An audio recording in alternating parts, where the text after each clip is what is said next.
Hey guys, tonight we travel back to a time where you might think food was rustic, hearty and full of medieval charm. But surprise, it was mostly mushy, grey and tragically flavourless.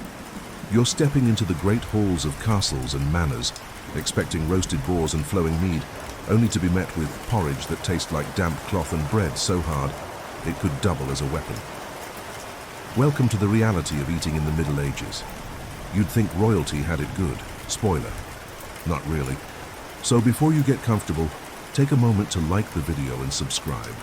But only if you genuinely enjoy what I do here.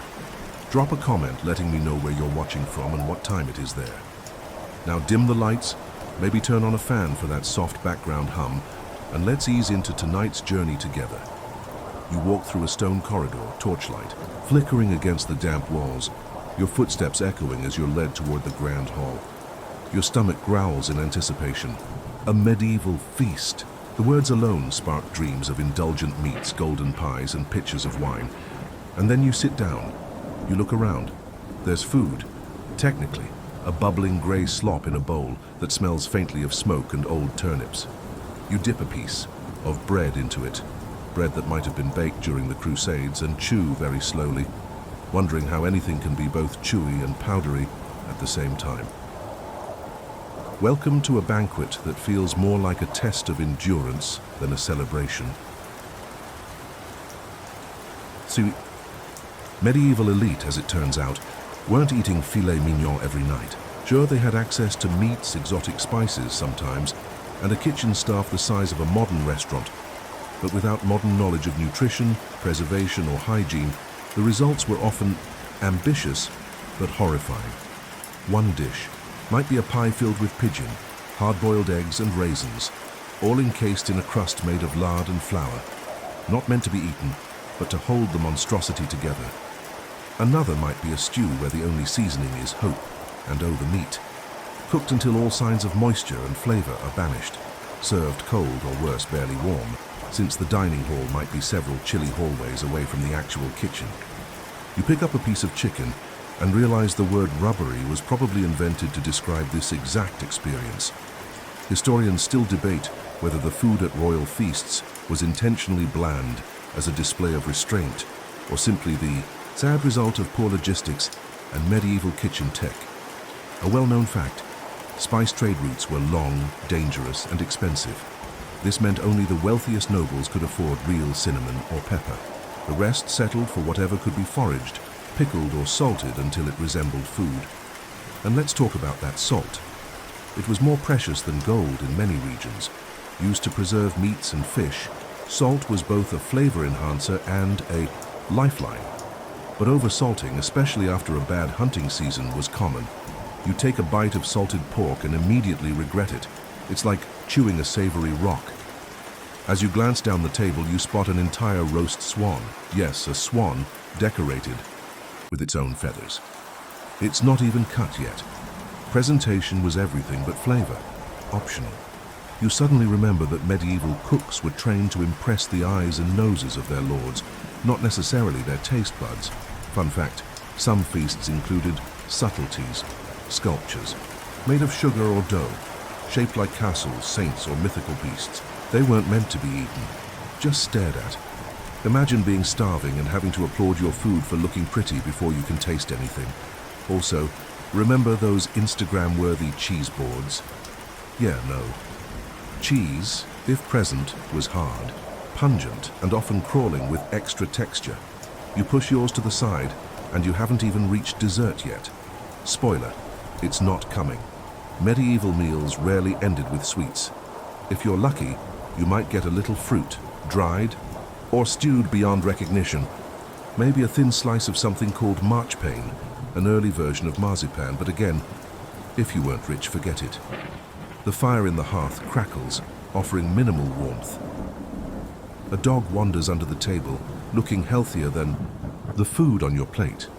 People around you are eating with their fingers, belching freely and tossing bones onto the rushes on the floor. The air is thick with smoke, sweat, and the scent of boiled cabbage. One noble raises a goblet of wine and gives a speech. You sip yours, and nearly gag. It's sour, almost vinegary.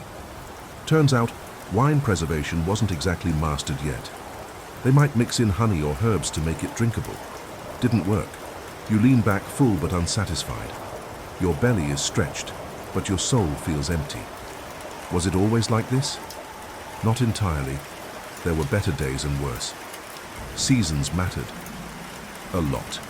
So did politics, harvests, and religion, which we'll get to. But here, in this moment, at this dull, long food coma of a feast, you can't help but think, maybe skipping dinner would have been smarter.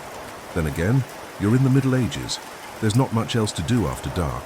No Netflix, no phone.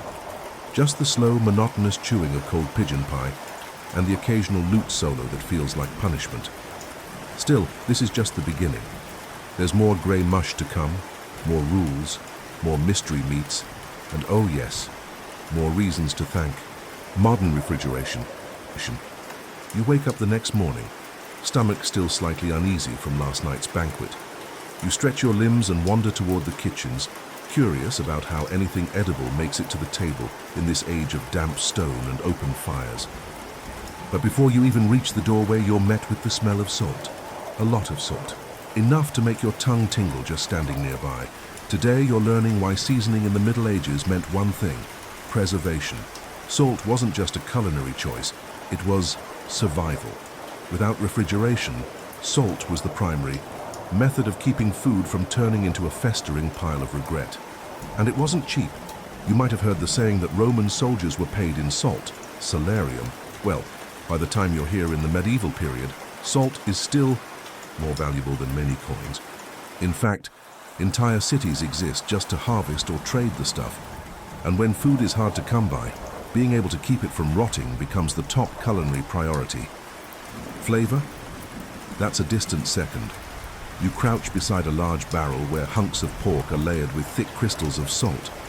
It looks more like a science experiment than food prep.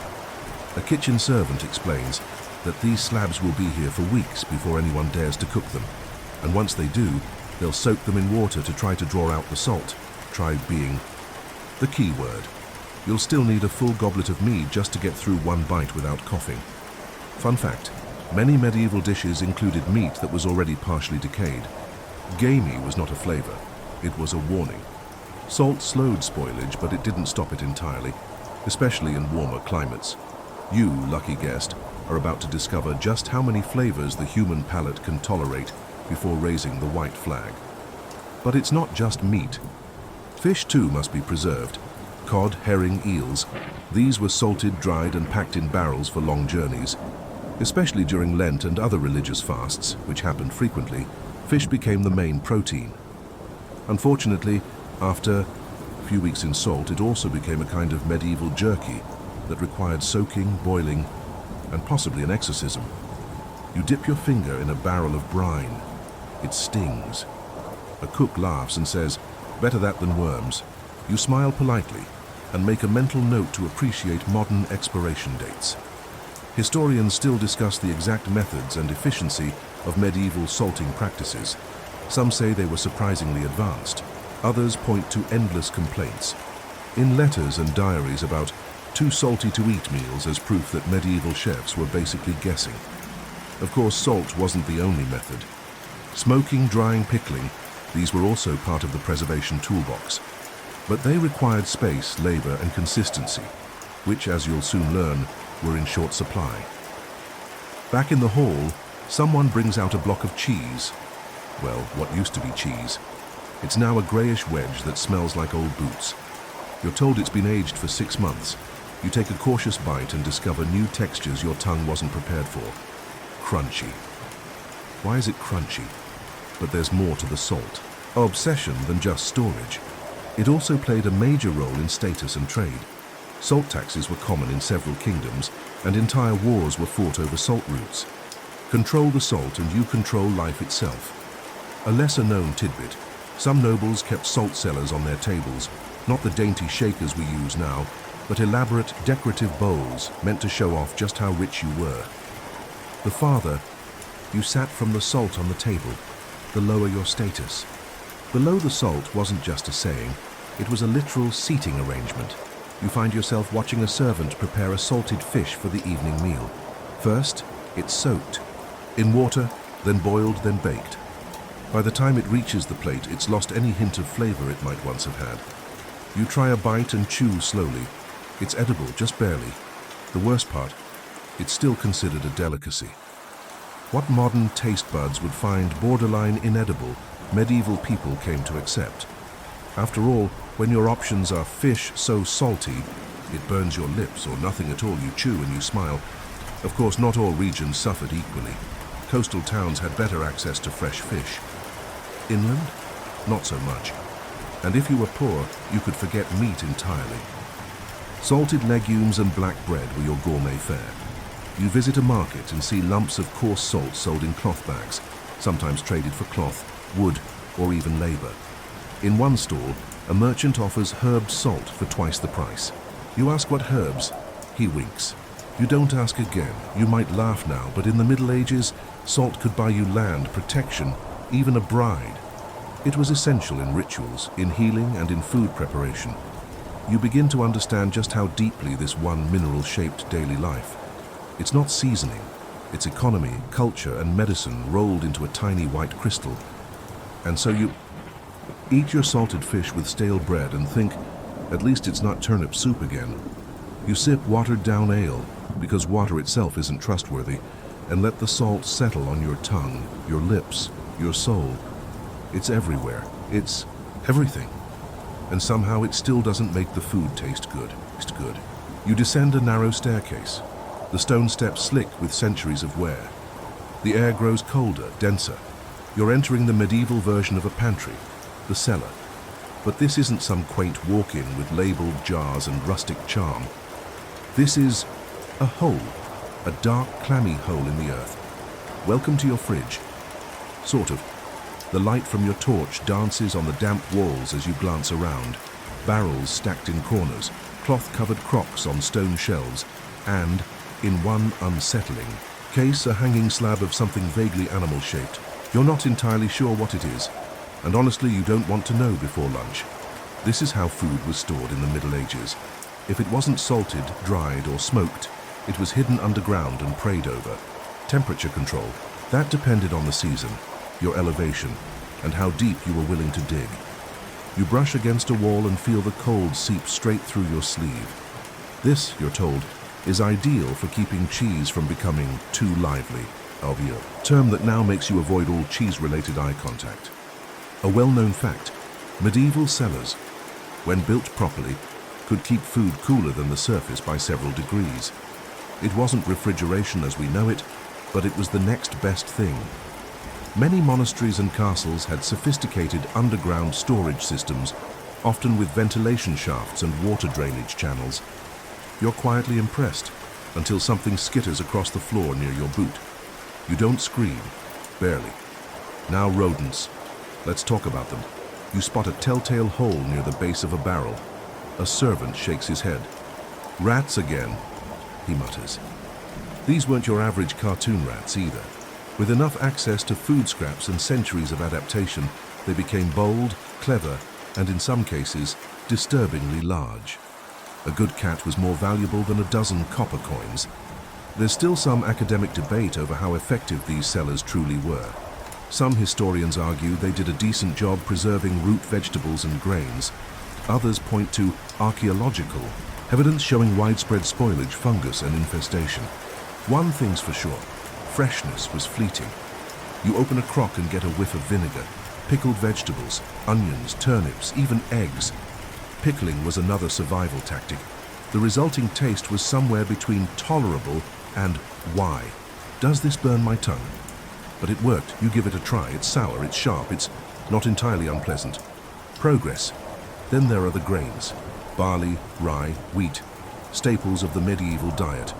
Stored in sacks or wooden bins, they were vulnerable to mold, insects, and something worse, ergot, a toxic fungus that could infest rye, and when baked into bread, cause everything from hallucinations to gangrene. Fun mealtime surprise, you pick. Up a dusty sack and give it a gentle shake. A small puff of questionable powder escapes. You back away slowly. Another curiosity. Ice pits. In colder regions, people would cut blocks of ice during winter, store them in insulated pits lined with straw, and use them deep into summer. It's rare, it's expensive. It's basically the VIP section of medieval food storage. If you're dining with someone who has ice in August, they either run a monastery or control a kingdom. But for the average home, storage was basic at best. A cool corner in the hut, a clay pot buried in the ground, or just eating everything before it turned. You step into a small peasant cottage and spot dried herbs hanging from the rafters. Sage, thyme, maybe mint. They add some aroma, some illusion of control. But you can tell, the real strategy here is cook it fast, eat it faster. You help a woman prepare a stew, if you can call it that. It's a mash of cabbage, leeks, and yesterday's bread. She throws in a bit of salted bacon, a single slice, as if it were a sacred relic. The smell is oddly comforting. The taste? Blunt but filling. Then she pulls something from a clay jar and offers it to you. You hesitate. It's a preserved apple soaked in honey and herbs. You take a bite, and it's nice, genuinely nice. Soft, sweet, slightly spiced. A moment of surprise in an otherwise grey landscape of taste. One odd fact you learn. Sometimes medieval folks would store butter in water to keep it cool. The results were inconsistent. On hot days, you could end up with a soupy mess. On cold days, a frozen lump. You try spreading some on bread and realize it's more of a guessing game than a culinary technique. But through all of this, you start to see a pattern. These people aren't bad cooks, they're survivors. They're doing the best they can with what they have. They're clever, resourceful, and determined to squeeze nourishment out of an uncooperative environment. Still, you can't help but miss your fridge. You emerge from the cellar into daylight, eyes blinking. The sun feels harsh, almost futuristic. A servant passes by carrying a basket of turnips. You give a little nod of respect. You've seen what it takes just to get those onto a plate without turning them into poison. Tonight's dinner will be the same as last night's, and the night before that. Bread, salted fish, something boiled. But now at least you understand why. No Tupperware, no electricity, just cold holes in the ground and a lot of guesswork. You give the kitchen cat a scratch behind the ears. It's earned its keep. You make your way back up from the cellar, eyes still adjusting just in time to hear the chapel bell ring out across the courtyard. It's not just marking the hour, it's signaling that today is a lean day. Translation? No meat, no dairy, no eggs, you sigh. Again, welcome to the spiritual dictatorship of the medieval plate. You sit down at the long table and stare at your meal, a bowl of bland pottage, some black bread, and a few limp greens. The smell is familiar now, like wet hay and kitchen smoke. The flavor, less than that. Turns out, when it came to food, the church had an iron grip. More than just rules about prayer and penance. Religion in the Middle Ages heavily dictated what you could eat, when you could eat it, and how guilty you should feel about enjoying it. Here's a fact. Depending on where and when you were, nearly half the days in the year could be classified as fast or abstinence days. That means no meat, no animal fat, and sometimes even no breakfast. Which sounds like a wellness trend, but felt a lot more like institutionalized sadness. Lent? That was 40 days of culinary despair. Advent, Fridays, Saint days. Each brought its own set of restrictions. It wasn't just about going hungry. It was about spiritual discipline. Meat was seen as indulgent, tied to lust and sin. Fish, in contrast, was watery and therefore spiritually pure. You're not sure that logic tracks, but it's definitely on the menu. You watch as a monk dips a hunk of bread into a thin broth, murmuring a prayer before each bite. You follow suit, and while you're not sure who to thank for this soup, you're at least thankful it's warm. Curiously, the church's power didn't just control when and what to eat, it also reshaped entire food markets. For instance, the demand for fish on fast days meant booming inland fisheries and aquatic farming systems long before the term aquaculture was invented. Some monasteries even had artificial ponds stocked year-round. Here's an eccentric fact. To get around restrictions, clever monks classified beavers as fish since they lived in water. So yes, on particularly sad Fridays, you might just be gnawing on a beaver tail stew, all in the name of piety. Historians still debate whether people actually followed the rules strictly. Evidence suggests that while the church laid down the law, plenty of folks found loopholes or just flat out cheated, especially the rich. A noble could simply donate more to the local abbey and get away with a special dispensation. You, however, have no such luxury. Instead, you're chewing on a wedge of peas pudding, a dish so thick it doesn't jiggle, it creaks.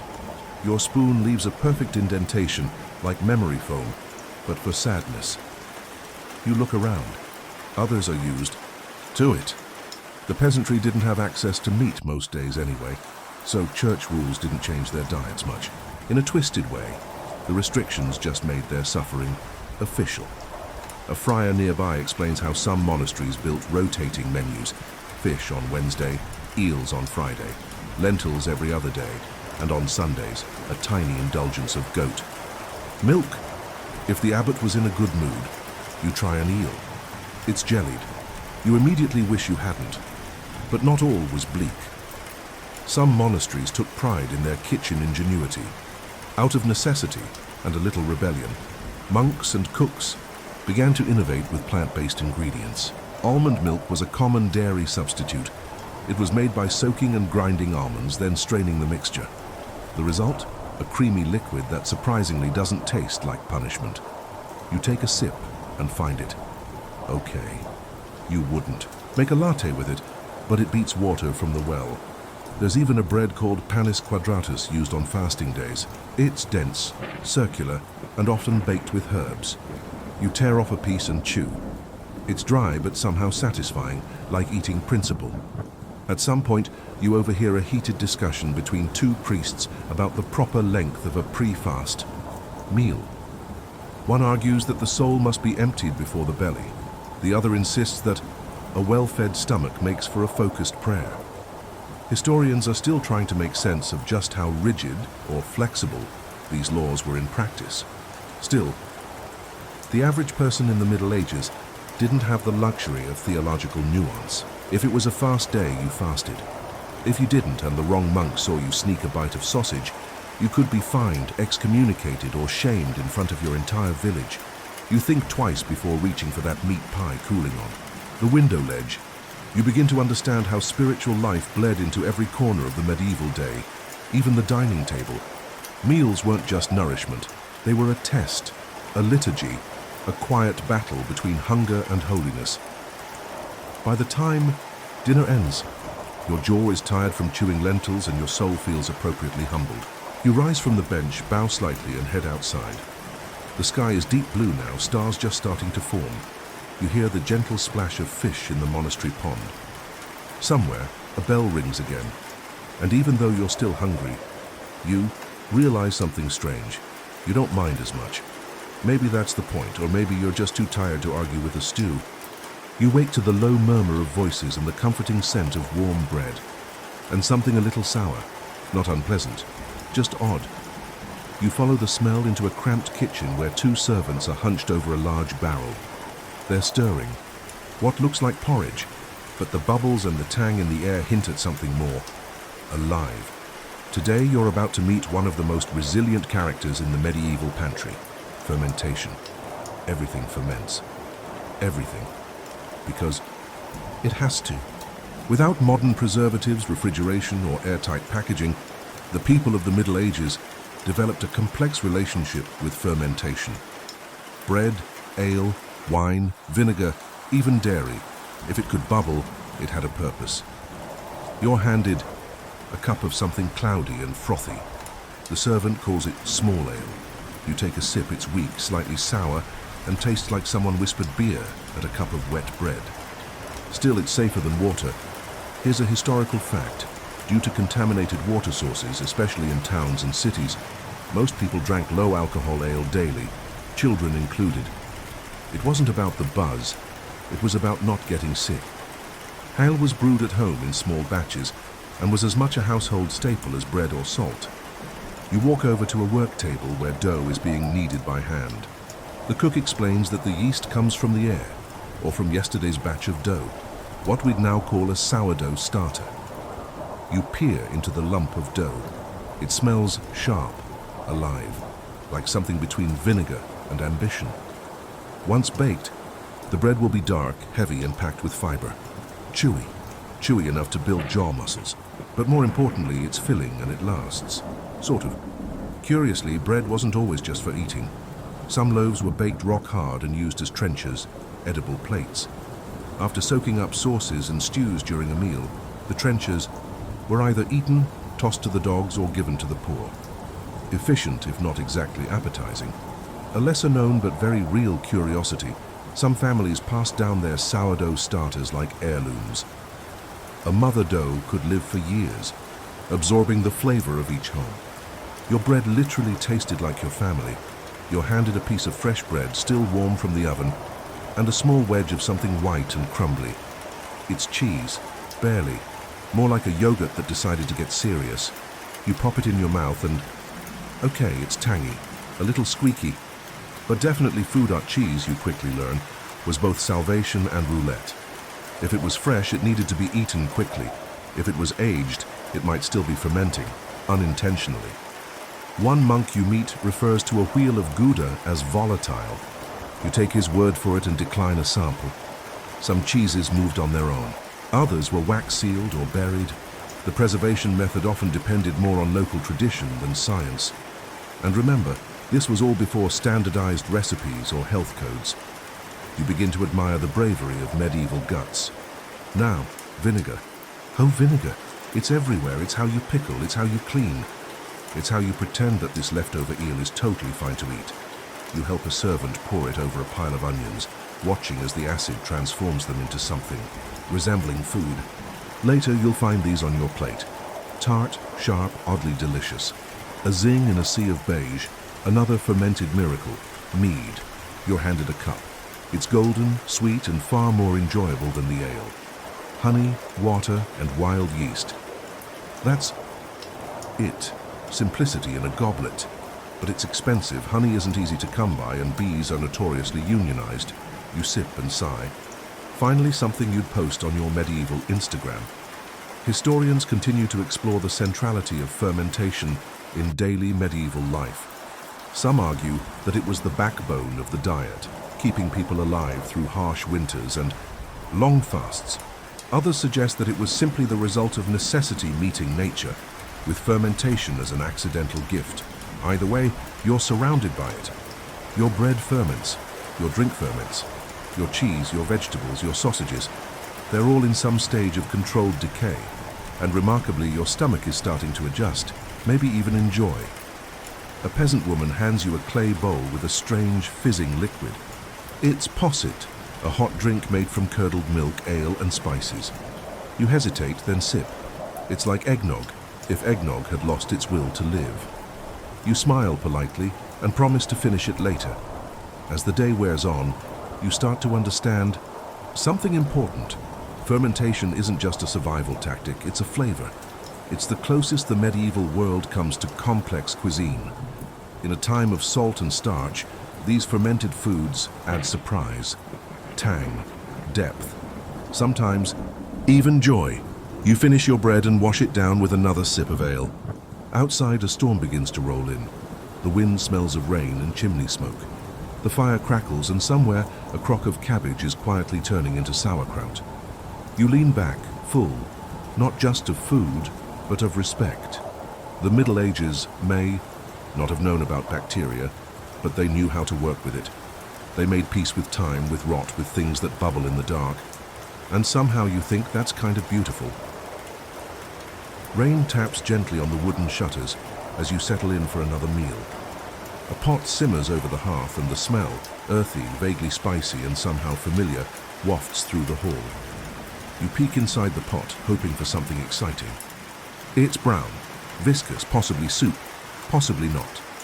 Welcome to the land of eternal stew, where lunch, dinner, and leftovers all share the same bubbling cauldron. Pottage. That's the word you keep hearing. It sounds vaguely poetic, but what it actually means is whatever's left. A catch-all dish that defines medieval cuisine more than any banquet or roast swan ever could. You dip your spoon into the mixture. Barley, bits of onion, the occasional chunk of root vegetable. If you're lucky, a sliver of meat, possibly squirrel. Possibly yesterday's squirrel. It's not bad. It's not great. It's there. A known fact. Pottage was the cornerstone of medieval diets for both peasants and nobles, though the ingredients varied wildly. For the poor, it was mostly grains and vegetables. For the rich, it might include spices, dried fruit, even bits of expensive meat. But the idea was the same. One pot never fully emptied, always simmering. Yes, you heard that right. Some households kept the same stew going for days, even weeks. Each day brought new ingredients, or old ingredients that had to be used before. They became self-aware. There's even a bizarre legend, probably exaggerated, that some inns kept their pots going for generations, like edible heirlooms. You're tasting 30 years of history, someone might say. You smile, unsure if you should be impressed or concerned. You notice a young servant dropping stale bread into the pot to thicken it. You've seen this before. It's common practice. Bread is currency in the kitchen. It fills you up and absorbs whatever flavor the pot has managed to develop since breakfast. Today, that flavor seems to be turnip ambition. Odd fact of the day, in some places the stew wasn't served in bowls but in hollowed-out bread loaves. Edible dishes, again because you didn't waste food, and you certainly didn't waste pottery. You reach for the wooden spoon and help. Yourself to a second serving. It's thicker now, like someone tried to make oatmeal out of leftover ambition. A noble sitting nearby sprinkles something into his bowl. Pepper, cloves, mystery spice. Either way, it suddenly smells 10 times. Better than yours. You narrow your eyes and take note. Spices were a form of wealth. Pepper, nutmeg, cinnamon, if you had them, you flaunted them. In fact, spices were so valuable that they were sometimes locked away in boxes like jewelry. You stir your pottage again and wonder what a pinch of cinnamon might do. The cook, however, just gives you a look that says, "Not in this lifetime." Historians still debate how widespread the use of spices really was. Some argue that even modest households occasionally had access to small amounts through local markets or trade. Others insist it was mostly for show, used to mask spoiled meat or impress dinner guests. Either way, you're sitting here, spiceless, chewing the same stew for the 3rd time today. You do, however, have one thing going for you: variety by accident. No two pottages are ever the same. Today's might have lentils, tomorrow's might feature wild garlic or foraged mushrooms. One unfortunate Wednesday, you might bite into something and realize it was supposed to be a candle. No one's perfect. As the rain continues outside, you think about the rhythm of meals, the simplicity, the predictability. In a time when life was uncertain, when winters were long and survival was a daily project, having a pot that never ran dry was its own kind of comfort. You ask the cook what's in the stew. She shrugs. "Whatever we had," she says. And that's the answer, always. You think back to the feast earlier this week, the roast swan, the beaver tail, the sugar sculptures. None of that made you feel full like this stew does. There's something grounding in it, something honest, even if it tastes like wet moss sometimes. Later you watch as the pot is topped off again. Someone adds in leftover cabbage, another drops in a few beans, a third crumbles in cheese rind. The cycle continues.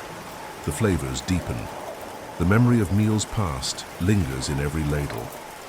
And somewhere in there is the story of this kitchen, this house, maybe even this century. You sip slowly now, appreciating the warmth. The steam fogs your view of the hearth, and for a moment it's easy to forget the cold stone walls, the rats in the cellar, the long list of things that could go wrong before sunrise. Because right now you have hot food. Tomorrow it might be better, or worse, or just the same stew with new dreams. But it'll be there, waiting, bubbling softly, like time itself in a wooden bowl. You step outside after the meal, your belly comfortably full of barley and broth, and walk toward the marketplace. It's muddy, it's loud, it's organized chaos with a faint aroma of livestock, onions, and desperation. And yet, this is the heart of where food begins in the Middle Ages, not in a kitchen but here among shouting merchants and wobbling carts. Today, you're exploring the markets and supply chains, or as they were known back then, hope it arrives before it rots. You dodge a wheelbarrow carrying questionable cabbages and pause near a stall displaying dried herbs, salted fish, and a few small sacks of what might be flour, might be sawdust. Hard to tell. The vendor smiles anyway. "Only slightly infested," he promises. You nod non-committally.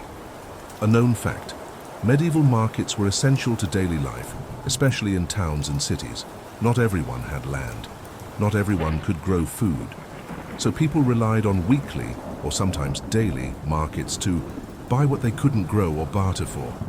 You spot a woman trading a dozen eggs for a hunk of smoked pork. Another hands over wool for 3 onions and a sprig of rosemary.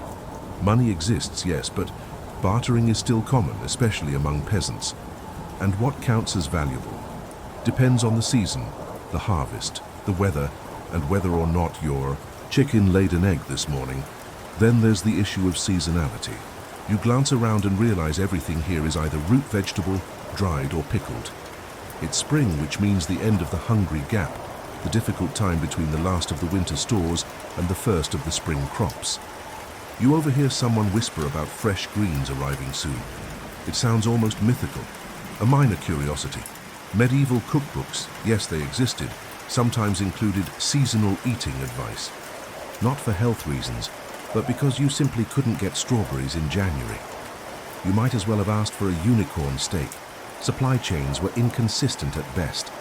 There are no refrigerated trucks, no plastic wrap, no barcodes. Goods travel by cart, by boat, or on foot. Roads are muddy death traps. Bandits are a real issue.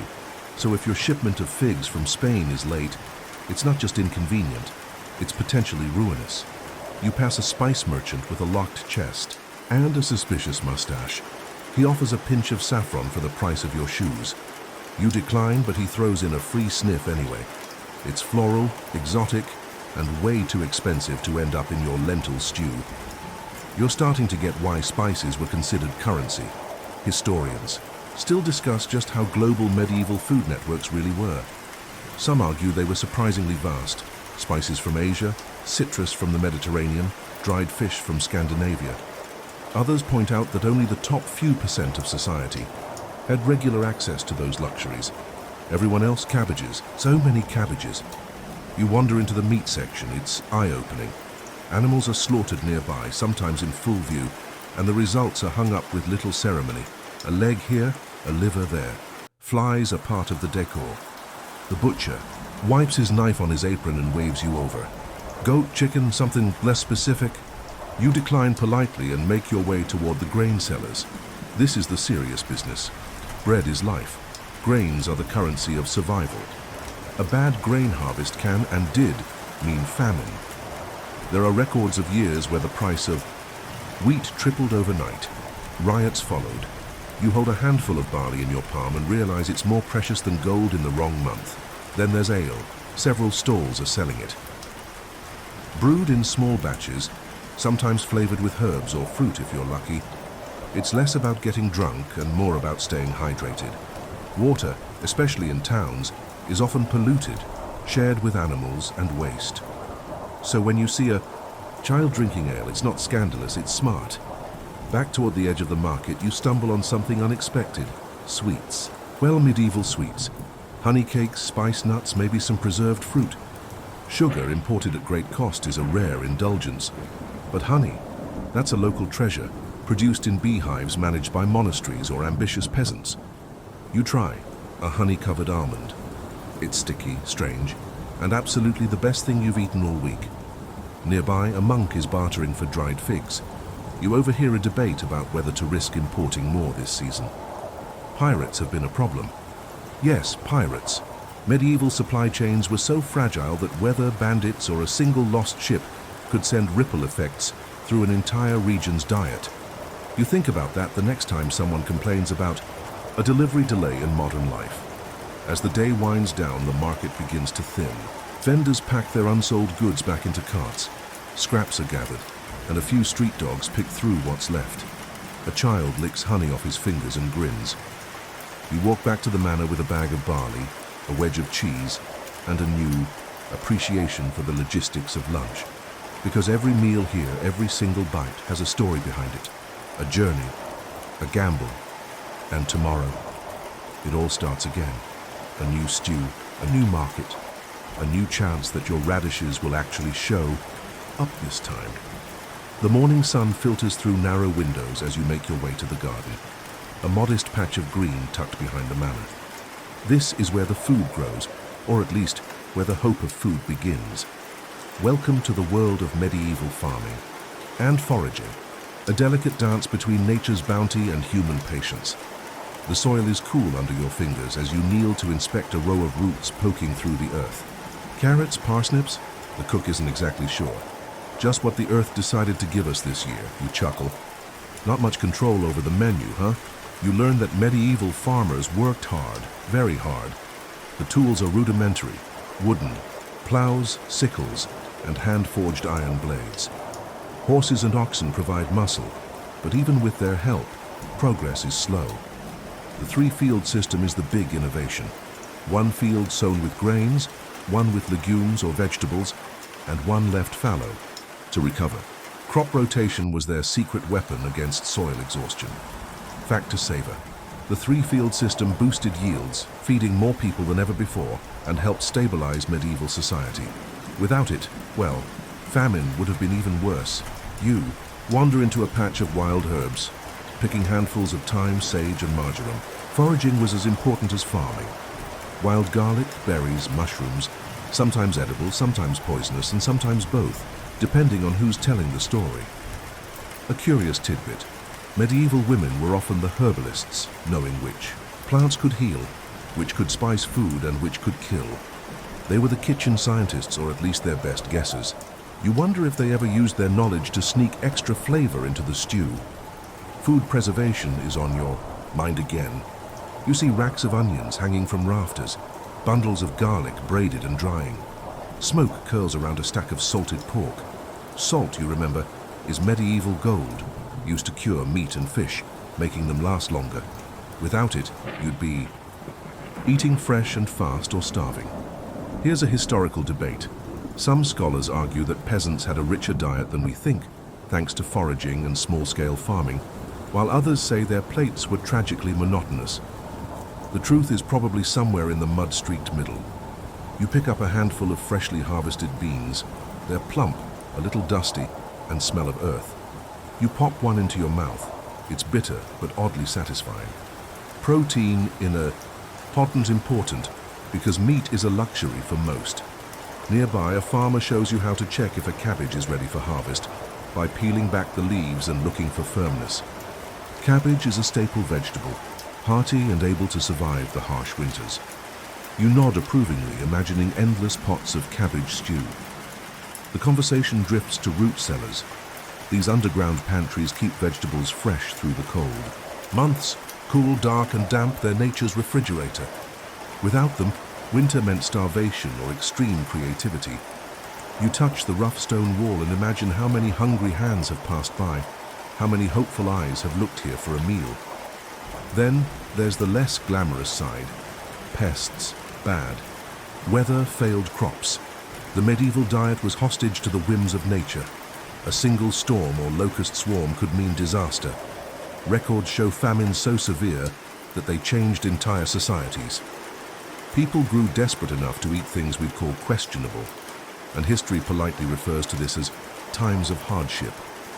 You remember a quirky note from a chronicler about a famine where people resorted to eating cats, dogs, and even the bark of trees. You try not to imagine it too hard, but life also found ways to celebrate the harvest. Festivals marked planting and reaping. Songs were sung. Dances were danced. Even food, simple as it was, became part of communal joy and hope.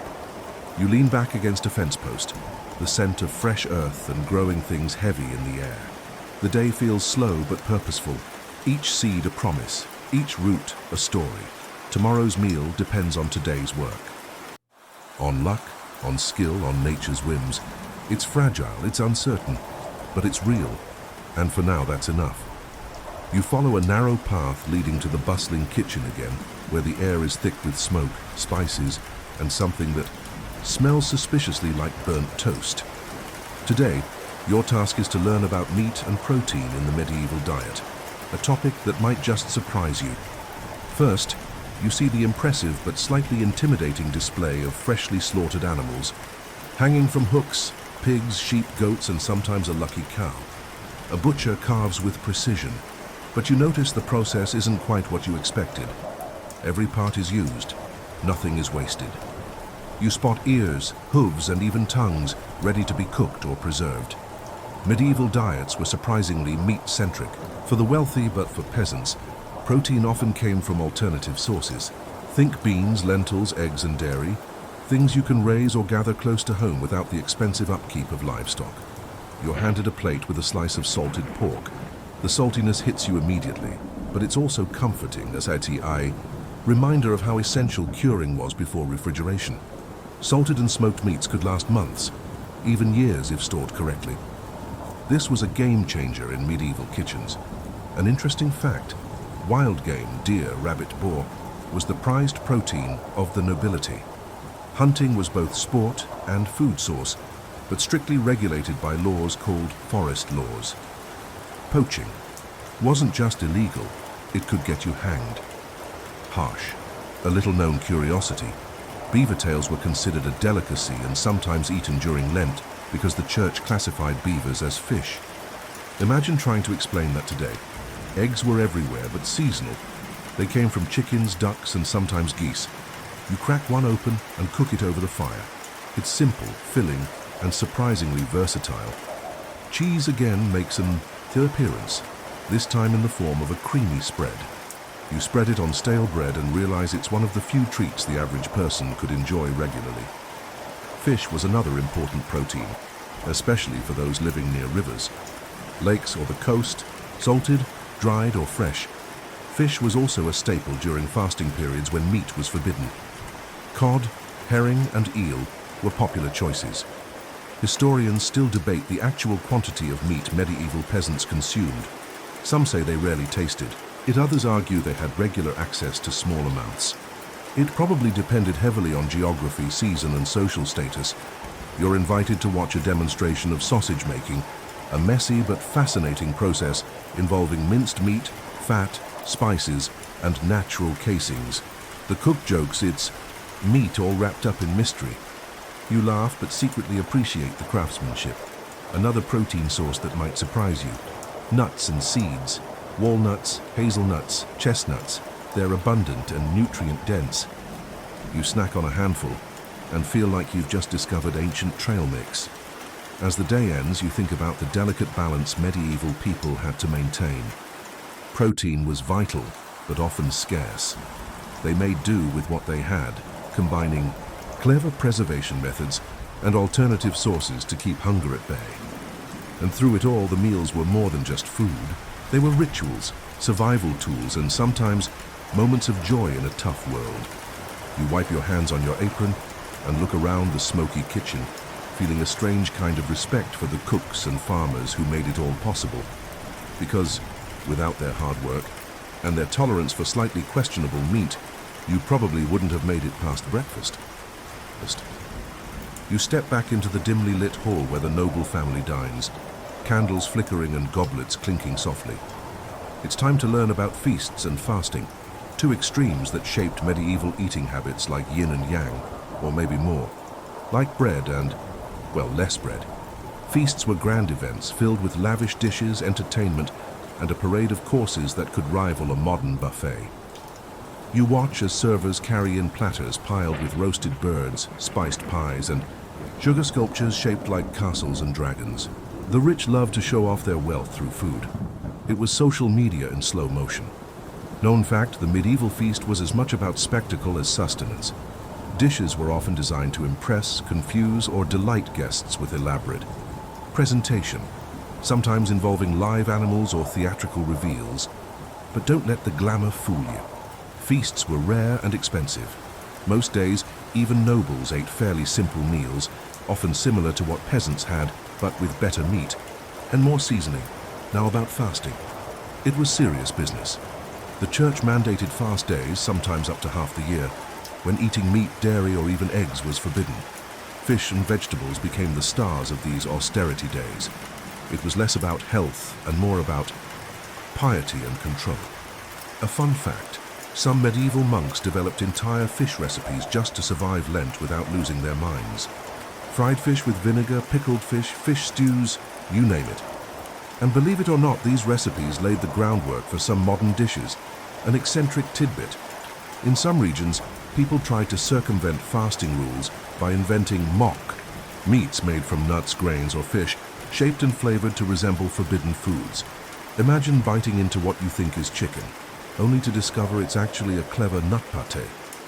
Historians debate how strictly people followed fasting rules. Some took it seriously, others found loopholes, and many just balanced devotion with practicality. The impact on diet was significant.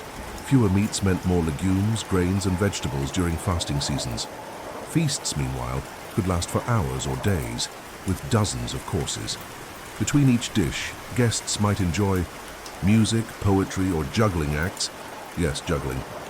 You can't help but admire how food and entertainment blended into one big social ritual. As the feast winds down, you notice the leftovers, large pots of broth, cold meats, and stale bread. These scraps often became the next day's pottage, circling back to that eternal stew you met earlier. You sip a cup of spiced wine, feeling the warmth spread. It's a reminder that medieval food wasn't just about survival. It was about community, status, and faith. The candlelight flickers, shadows dance on stone walls, and you settle into the rhythm of this ancient world, full of contrasts between plenty and want, celebration and restraint. It's a delicate balance, one bite at a time. You slip outside into the cool evening air, the scent of damp earth mingling with the faint smoke from hearth fires. Tonight you're diving into the role of spices and flavorings, those precious little miracles that could turn a bland pot into something memorable, or at least bearable. In the Middle Ages, flavor was king, or at least a very ambitious jester trying to keep dinner interesting. Without refrigerators, fresh ingredients, or a steady supply chain, cooks relied on what they had: dried herbs, salt, vinegar, and, when you were lucky, exotic spices from faraway lands. Here's a well-known fact. Spices like cinnamon, cloves, pepper, and saffron were status symbols. They were expensive, imported via perilous routes from Asia and the Middle East, and often used sparingly. A pinch of saffron wasn't just flavor. It was a sign that you had wealth, connections, and excellent taste. You wandered to the spice merchant's stall, eyes wide as you sniffed the dusty jars. The scent of pepper bites your nose, the sweetness of cinnamon swirls in the air. You wonder how many meals have been saved or ruined by a dash too many or too few. An odd curiosity. Medieval cooks sometimes used sugar to mask the taste of spoiled meat or fish. Yes, sugar as a medieval food preservative or cover-up. You can almost hear the cook saying, if you can't fix it, sweeten it. You learn that herbs like parsley, thyme, and rosemary were more common and grew in kitchen gardens. They added freshness and helped combat the monotony of stews and porridges. The use of vinegar and verjuice, a sour juice made from unripe grapes, was widespread, adding acidity to heavy dishes. You try a small sip of verjuice and pucker involuntarily, sharp, tangy, and a bit of a shock to your modern palate. Historians still debate how much medieval cooks actually understood about balancing flavors versus simply masking bad ingredients. Some argue they had surprisingly sophisticated palates, while others say it was mostly guesswork and luck. You imagine the kitchens filled with the clatter of pots and pans, cooks tasting, adjusting, hoping that a sprinkle of something magical will turn the humble ingredients into a feast. You pick up a dried clove and roll it between your fingers. It smells like winter and distant lands. A single clove could be more valuable than a day's labor for a peasant. You think about the contrast. While nobles bathed their meals in spices and sugar, peasants made do with whatever grew in their gardens and fields.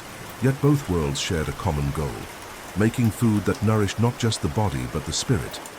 As you leave the market, the scent of spices lingers on your skin, a reminder that flavor was both luxury and lifeline in a world where food was often a battle, and in that battle every pinch counted. You find yourself wandering toward the monastery, its ancient stone walls standing quietly amidst the clamor of village life. Here, in the serene cloisters and shadowed halls, you step into the world of monastic food culture, a unique blend of discipline, faith, and surprisingly advanced culinary knowledge. Monks lived by strict rules, including those about eating. Their diets were often vegetarian, especially during fasting periods, but they also experimented with farming, brewing, and preserving in ways that impacted all of medieval society. You peek into the garden, where rows of herbs and vegetables, grow in tidy beds. The monks tend these carefully, knowing that what they cultivate feeds not just their bodies but their spiritual practice. A known fact, monasteries were centers of agricultural innovation. They introduced crop rotation, improved irrigation, and experimented with new plants. Their gardens supplied food for the community and the poor, and their libraries preserved recipes and farming manuals. Inside the refectory, you observe a simple meal: barley bread, cheese, pottage, and a small portion of fish. Meals were eaten in silence with readings from scripture, emphasizing mindfulness and gratitude. An intriguing detail: monks brewed beer not just for pleasure, but because it was often safer to drink than water. Monastic breweries produced some of the finest ales, the tradition that eventually gave birth to modern beer making. Historians still debate the extent to which monasteries influenced broader medieval food culture. Some argue they were the engines of progress, while others point out that their diets were strict and often austere, far from the rich feasts of nobility. You learn about their preserving techniques: smoking, salting, and pickling. These methods allowed food to last through harsh winters and times of scarcity. A curious fact: some monasteries even produced early versions of cheese that resemble varieties still enjoyed today, like cheddar and Gouda. You watch as a monk carefully stirs a pot of vegetable stew, adding a pinch of herbs from the garden. The aroma is humble but satisfying.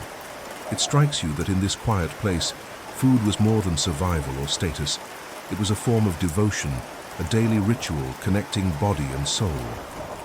As you leave the monastery grounds, the peaceful atmosphere lingers. The contrast between these disciplined lives and the chaotic markets or feasts you visited earlier is striking. Here, simplicity reigns, but so does innovation and care. And in that balance, you find a deep respect for how food shaped not only bodies but entire ways of life in the Middle Ages. The sun is dipping low as you make your way to the bustling village market once more. But tonight, your focus is on the challenges of food storage and preservation, the medieval equivalent of a fridge that you wish you had. In this time, keeping food edible beyond the day's meal was a constant struggle. Without refrigeration or modern packaging, people relied on age-old techniques and a fair bit of hope. You peer into a dark, cool cellar where root vegetables, carrots, turnips, and onions are piled in straw. This natural insulation helped keep them fresh through cold winters. It's primitive but effective. Salt is everywhere, hanging in sacks piled in wooden boxes. Salted meat and fish were the kings of preservation, but salt was expensive and sometimes rationed, so not everyone had access to it. A known fact: salt was so valuable that it influenced trade routes, wars, and even led to the word salary, as Roman soldiers were once paid in salt. You spot racks where smoked hams hang low, slowly drying in the smoky air. Smoking added flavor and kept the meat safe from bacteria for longer periods. Another method: drying fruits and herbs under the sun or near the hearth. This allowed people to enjoy them even when fresh options weren't available. An interesting curiosity: medieval people sometimes stored eggs in ash or lime to keep them fresh longer, a technique that sounds bizarre today, but was surprisingly effective. Historians still debate how widespread these techniques were among the lower classes. Preservation was costly and labor-intensive, often reserved for wealthier households or monasteries. You notice the contrast between the storerooms of the manor and the peasant huts, where storage was limited and food had to be consumed quickly. The concept of leftovers was tricky. Food could spoil fast, leading to constant cooking and eating cycles, no save for tomorrow mindset like we have now. You think about the dangers of spoiled food and how medieval people had to rely on their senses, smell, taste, sight, to judge if something was safe. Sometimes this gamble didn't pay off. A quirky fact: some remedies involved dipping bread into wine or vinegar to mask the taste of less than fresh food. The results varied. You leave the storage area, the scent of salt, smoke, and earth mingling in the air. It's a reminder of how much effort went into just keeping food edible beyond a single meal, and it makes your modern fridge feel like pure magic. As twilight deepens, you wander toward the local tavern, the hum of conversation and clinking mugs welcoming you inside. Here the focus shifts to drinks and beverages. the medieval liquids that accompanied every meal, from the humblest peasants to the grandest lords. Water? Not really an option. Most water sources were contaminated, so medieval people turned to drinks that were safer and sometimes even nutritious. Enter ale, mead, cider, and wine. Ale was the everyday drink of the common folk. It was brewed with basic grains, low in alcohol but thick and nourishing. You take a sip and find it earthy and a bit sour. Not quite the smooth pint you might expect. Today, but certainly better than questionable water. Fact check. Alehouses were social hubs where villagers gathered to share news, relax, and occasionally argue about everything from farming to the latest nightly jousts. Mead, made from fermented honey and water, was a sweeter, more festive drink. It was often associated with celebrations and special occasions. You hear the bartender recount a curious tidbit. During some medieval festivals, people drank hippocras, a spiced wine named after the Greek physician Hippocrates, believed to have medicinal properties. Wine was mostly reserved for the wealthy and clergy. Monasteries produced much of Europe's finest wine, thanks to their vineyards and winemaking knowledge. Historians debate how alcoholic beverages affected medieval health and social life. Some argue they were a safer alternative to dirty water and a key source of calories, while others point to the social problems linked to heavy drinking. You watch a group of villagers raise their mugs in a raucous toast, laughter spilling into the smoky air. Ale wasn't just about thirst, it was about connection. An interesting note, the strength and quality of ale varied widely depending on the brewer's skill and ingredients, meaning a pint from one village could be a world apart from another. You sip your drink, feeling warmth spread. The tavern's cozy glow contrasts with the cold outside, and you realize that medieval drinks were as much about comfort and community as about hydration.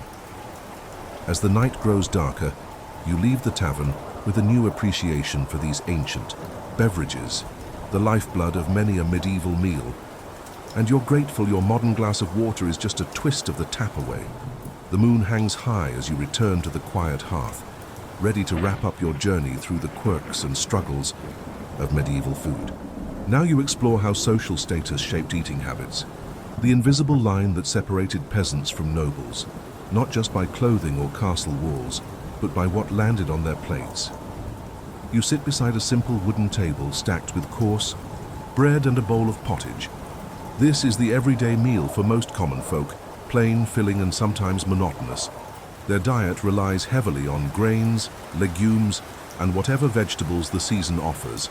Contrast this with a scene in the Great Hall, a long table groaning under the weight of roasted swans, spiced pies, honeyed fruits, and wines poured from golden goblets. Nobles ate to display power, wealth, and prestige, often employing cooks who specialized in exotic recipes. A well-known fact, sumptuary laws regulated what people could eat based on their social rank, controlling who could serve certain meats, or spices or drink fine wines. You overhear a cook grumble about the challenge of preparing dishes that not only taste good, but also impress high-ranking guests with showmanship, sometimes including live animals, gold leaf, or elaborate sugar. Sculptures. A curious detail, peasants often scavenged or bartered for leftovers from the manor, creating a shadow food economy. Meanwhile, the nobility's feasts sometimes ended with an excess so vast that servants recycled scraps into new meals. Historians still debate the extent of these divides, particularly how much upward social mobility influenced diet. Some argue that food was a powerful tool to reinforce class boundaries, while others see signs of shared influences and occasional mixing. You think about the sensory overload of noble feasts versus the practical simplicity of peasant meals. Both had their struggles, whether scarcity or excess, and both tell stories of survival, identity, and culture. As you lean back, the flicker of torchlight warming your face, you feel a strange kinship across centuries. Food, after all, is a universal language, spoken differently but understood by all. You close your eyes briefly, imagining the taste of each meal, the warmth of the hearth, and the whispers of history carried in every bite. And with that, your journey through medieval food comes to a gentle close. Now, as you settle down and let your thoughts drift softly, imagine yourself in a peaceful medieval village at dusk. The last warm rays of sunlight fade gently behind rolling hills, and a cool breeze carries the subtle scent of herbs and fresh earth through the air. You feel safe, cocooned in the quiet rhythm of daily life, simple, steady, and calm. Your breath deepens, slow and even, as you sink comfortably into your resting place. The steady crackle of a nearby hearth soothes your mind, each flicker of flame casting gentle shadows that dance lazily on stone walls. The world feels still and kind, a gentle embrace after a long day. Let the stories of old fade softly now, replaced by a gentle quiet that wraps around you like a warm blanket. Every breath you take fills you with calm, peace, and a deep sense of rest. You are safe here, you are held. Soon your eyelids grow heavier and the pull of sleep is kind and welcoming. You drift gently into dreams, light and free, where the worries of the day melt away.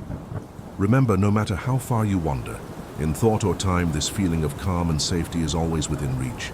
Sweet dreams, friend. Dreams, friend.